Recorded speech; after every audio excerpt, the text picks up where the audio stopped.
హ్మ్. నిజంగానే ఇది చాలా ఆశ్చర్యపరిచే విషయం గదా! ఖచ్చితంగా.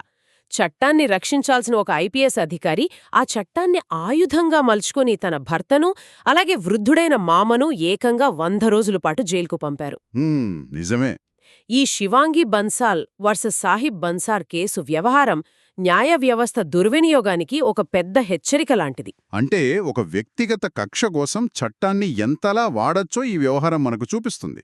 పైగా ఈ కేస్ తీవ్రత కేవలం ఒకే కోర్టుకు పరిమితం కాలేదు గదా! లేదు లేదు, అస్సలు కాలేదు. ఢిల్లీ నుంచి మొదలు పెడితే ఉత్తరప్రదేశ్లోని హాపూర్, అలీగఢ్, అలాగే అలహాబాద్ కోర్టుల వరకు ఈ 25 కేసుల వలయం అల్లుకుపోయింది. ఒక కోర్టులో విచారణ ముగియగానే మళ్లీ వందల కిలోమీటర్ల దూరంలో ఉన్న మరో కోర్టుకు పరిగెత్తాల్సిన పరిస్థితి. అవును, ఒకరిపై ఒకరు కక్ష సాధింపు చర్యలు. అయితే ఇన్ని రాష్ట్రాలలో ముడిపడి ఉన్న ఈ క్లిష్టమైన వలయాన్ని సుప్రీంకోర్టు ఎలా ఛేదించిందన్నది ఈరోజు మనం ప్రధానంగా అర్థం చేసుకోవాలి. ఇక్కడే ఆ సుప్రీంకోర్టు తీసుకున్న నిర్ణయం చాలా ఆసక్తికరంగా ఉంటుంది. ఎందుకంటే సాధారణంగా ఇన్ని కేసులుంటే ఏళ్ల తరబడి విచారణలు సాగుతాయి కదా. ఖచ్చితంగా. కానీ ఇక్కడ కోర్టు తన ఆర్టికల్ 14 పవర్ను వాడింది. ఆర్టికల్ 142 అంటే బహుశా సాధారణ న్యాయ ప్రక్రియలన్నిటినీ పక్కన పెట్టి ఎవరికీ అన్యాయం జరగకుండా నేరుగా తీర్పునిచ్చే అధికారం. అదే సంపూర్ణ న్యాయం చేకూర్చే బ్రహ్మాస్త్రం లాంటిదే కదా.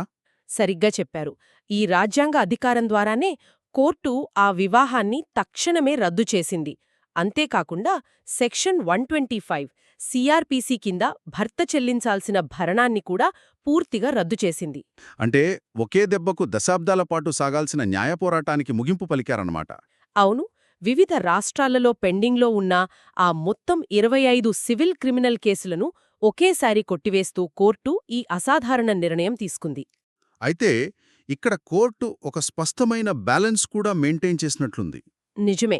వివాహాన్ని రద్దు చేసినప్పటికీ ఆ 8 ఏళ్ల పాప సంరక్షణ బాధ్యతను తల్లికి అప్పగించారు. హ్మ్.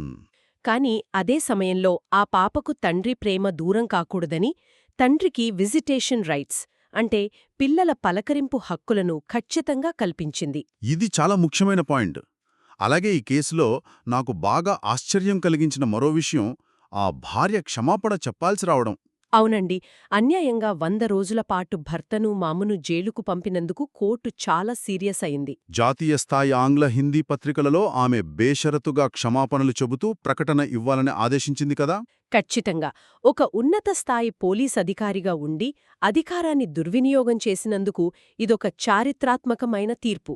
ఆ 100 రోజుల మానసిక క్షోభకు ఆ క్షమాపణ ఒక ఊరటనిస్తుందని కోర్టు భావించుండొచ్చు. ఇదే క్రమంలో సుప్రీంకోర్టు సెక్షన్ 498A అంటే ఈ వరకట్న వేధింపుల చట్టం దుర్వినియోగాన్ని అడ్డుకోవడం గురించి కూడా చాలా స్పష్టమైన వైఖరి తీసుకుంది. అవును, దాంపత్య వివాదాల్లో ఒక ఫిర్యాదు రాగానే భర్తను అతని కుటుంబ సభ్యులను తక్షణమే అరెస్టు చేయడాన్ని నివారించేందుకు ఒక పరిష్కారం చూపింది. ఫ్యామిలీ వెల్ఫేర్ కమిటీల ఏర్పాటు గురించే కదా మీరు చెప్తున్నది. సరిగ్గా అదే.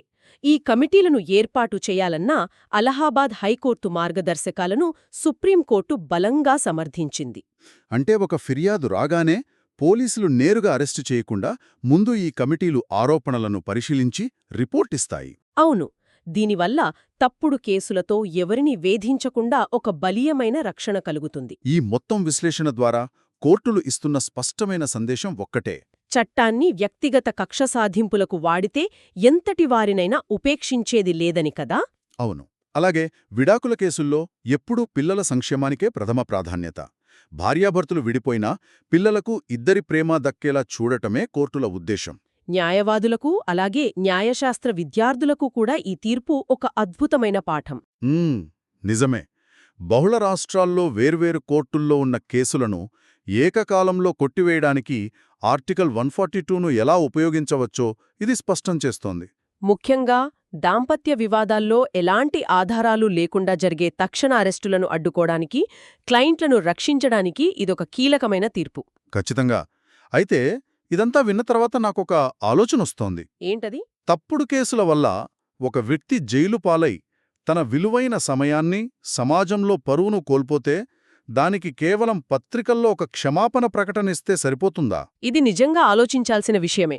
భవిష్యత్తులో ఇలాంటి కేసుల్లో కోర్టులు కేవలం క్షమాపణతో సరిపెట్టకుండా భారీ ఆర్థిక పరిహారాన్ని కూడా విధిస్తే బహుశా మన దేశంలో చట్టాల దుర్వినియోగం పూర్తిగా ఆగిపోతుందేమో. సుప్రీంకోర్టుకున్న అత్యున్నత అధికారాలను, చట్టంలోని ఈ సున్నితమైన కోణాలను అర్థం చేసుకుంటూ ఈ ప్రశ్నను ఇక్కడే వదిలేద్దాం.